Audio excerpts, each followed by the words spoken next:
Politics نے خراب کر دیا ہے، پالیٹکس اخلاقیات سے آ رہی تھی، یا کہ معاشرہ اخلاقیات سے آ رہی ہے تو اس لیے پالیٹکس بھی اخلاقیات سے آ رہی ہے؟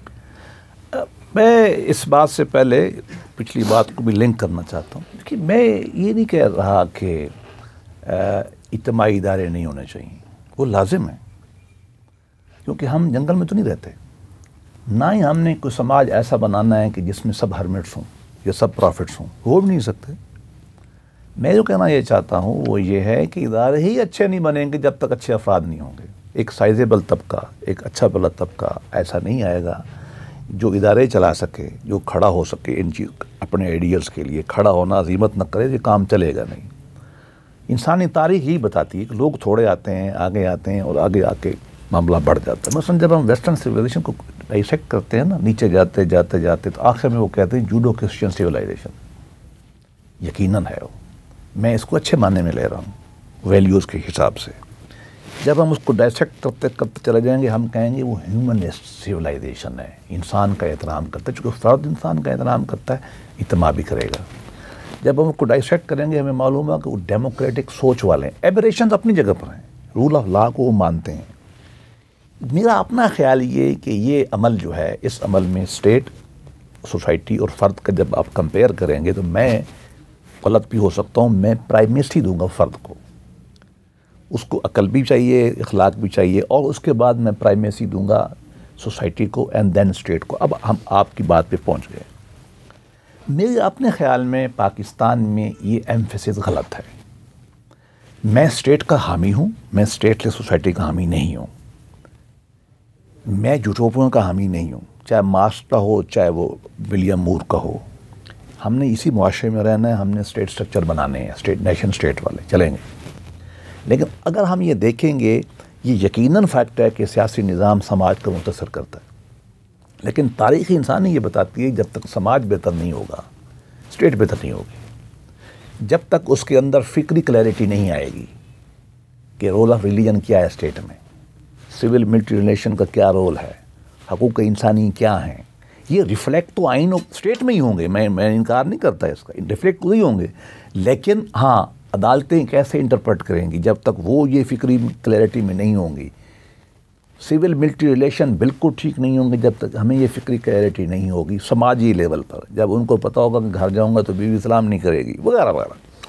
ہمارے ہاں جو فکر کے اوپر قبضہ ہے ایک طرح کی غلط مذہبیت کا، میں مطلب وہ جب تک ہم اس کو نہیں نکلیں گے اس بات سے، ہم سماجی لیول پر ہم اس پہ نہیں آئیں گے، جب تک ہم سماجی رسپیکٹ نہیں کریں گے، سماج کا ہر فرد کمزور طبقے کے لیے کھڑا نہیں ہوگا تو اسٹیٹ میں ریفلیکٹ نہیں ہوگی۔ لیکن میں پھر یہ کہتا ہوں اس خوف سے کہ کہیں یہ سمجھ نہ لیا جائے کہ میں اسٹیٹ کو کم اہمیت دے رہا ہوں، میں بالکل اہمیت دیتا ہوں، انتہائی لازم ہے، آپس میں ایسے ہی ہیں، جڑے ہوئے ہیں، لیکن پرائمیسی اس لیے ہے کہ سماجی تحریکیں جب تک نہیں آتی، فکری طریقے ہوں یا اس لارجر معنی میں ایتھیکل طریقے ہوں جس معنی میں میں لیتا ہوں علم والاخلاق کے معنی میں، ناٹ دیٹ کہ سچ بولو اور معنی میں، جب تک آپ کا سماج کسی کام کے لیے تیار نہیں ہوگا، اس کی مثال ایسے ہی ہے جیسے کہ شاخ آشیانہ ہو اور ٹہنی درخت ہو۔ سماج ایک درخت کی حیثیت رکھتا ہے اور جو سیاسی ادارے ہیں وہ ٹہنی کی حیثیت پہ رکھتے ہیں، مضبوط ہوگا تو وہ بنیں گے ورنہ یہ چلیں گے نہیں، ڈسکرپشن اس کے اندر پیدا ہو جائے گی۔ مغربی تہذیب نے جمہوری سوچ کو مانا اور جمہوریت چلی، سوشلسٹ معاشروں میں یہ سسٹم کو امپوز کیا گیا۔ میں خلاف نہیں کرا سوشلزم کے، میں اس کی بہت ساری چیزوں کا حامی ہوں فلسافیکل لیول پر، لیکن ان کا سماج تیار نہیں تھا۔ غالباً مارکس نے بھی شاید یہی کہا تھا، لیکن وہ چینج چونکہ ہوا، حالات ڈیفرنٹ تھے، لیننزم آیا، مارکسزم، یہ سماج تیار نہیں تھا، وہ نہیں چلا اس طریقے سے جیسے اس کو چلنا چاہیے تھا اور یہ تدبل پیدا ہوا۔